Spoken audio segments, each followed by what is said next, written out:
Hi, Professor. This is Blake for my Module 8 video reflection. I'm going to be covering customer value.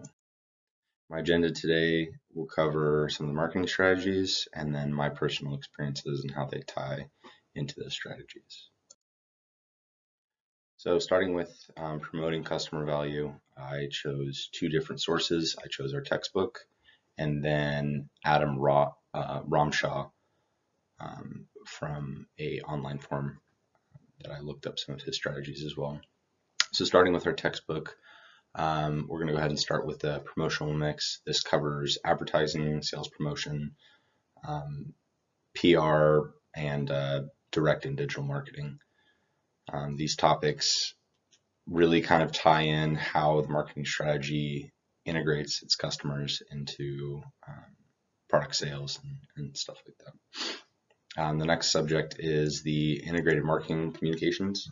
This covers content marketing, and it also organizes the product and how it will be delivered to the consumers.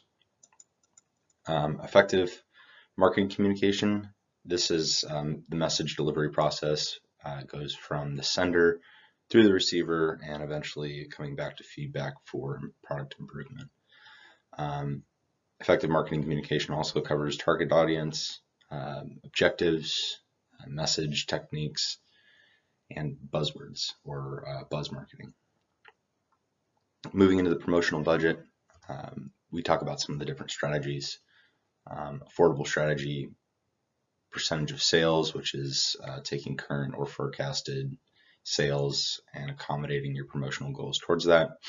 Competitive per ID, which is matching competitor advertisement or promotional objectives. And then the most common is objective and task, which goes through a process of identifying objectives, the tasks that are needed, and the costs that are going to come from it. These cover a couple of different strategies, but two primary ones are the push strategy and the pull strategy. I'll cover them in my personal experiences and what I think different organizations are using as far as these strategies go, but for the most part, push strategy is forcing sales and trade through product channels, while pulling is the pull strategy is advertising it to induce customers to come into it. So these cover the principles of our textbook. Moving into Ramshaw's discussion, he hits three primary points: sales, loyalty, and cost. Starting with sales, he uses cross-selling, which is using similar products integrated into the process that entice additional sales, which is very similar to his second topic under sales, which is upselling, using accessories or with credit cards, increasing the ceilings, or just plain old deals. Moving into the loyalty category, this is where we offer product teaching or education on different products to encourage people to keep using it or to encourage them to use our services, rewarding ongoing service, and then improving the overall customer experience.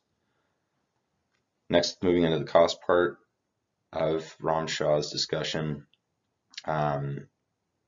this is kind of a section where we identify cost trap customers, people who won't buy any more services, and we kind of refrain from spending any more of our resources on them.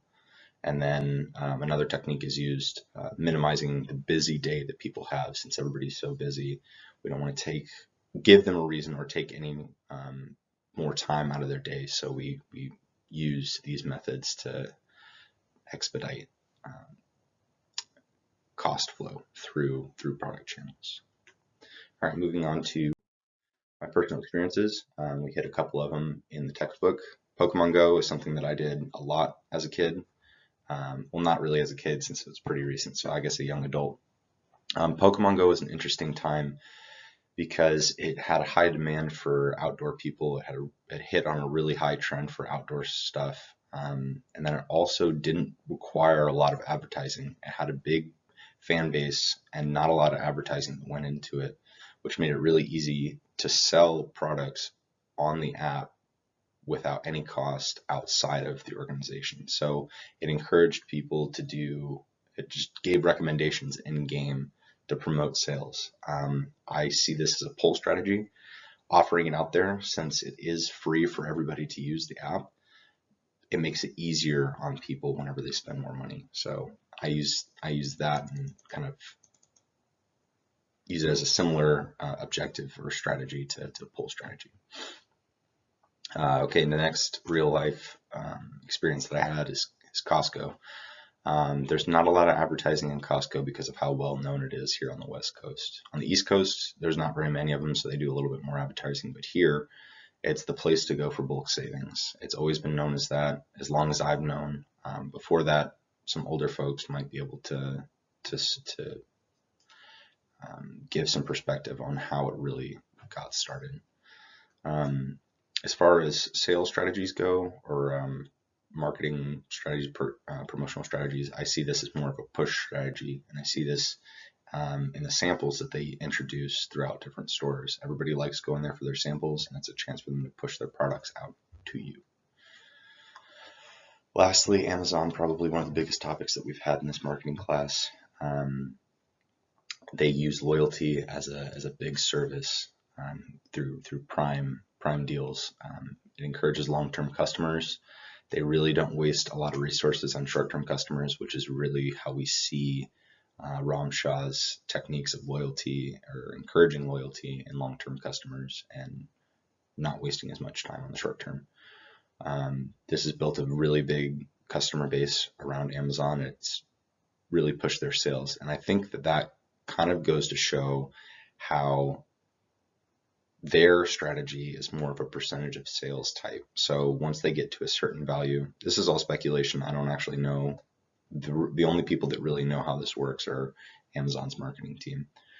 When they get to a certain amount of sales, they're able to push that through to the next phase of their advertisement, or the phase of their promotion, which is why I think now within the past 2 years, we've really seen advertisements on a large scale spectrum. So these are my personal experiences, and this is what I think as far as our marketing strategies connect to it. In summary, many different methods are used to create customer value. The importance is kind of how we communicate that value and retain customers in a volatile market. By developing strong marketing and promotional plans, our organizations can maximize their profits and increase product exposure. Here's my references. Thank you.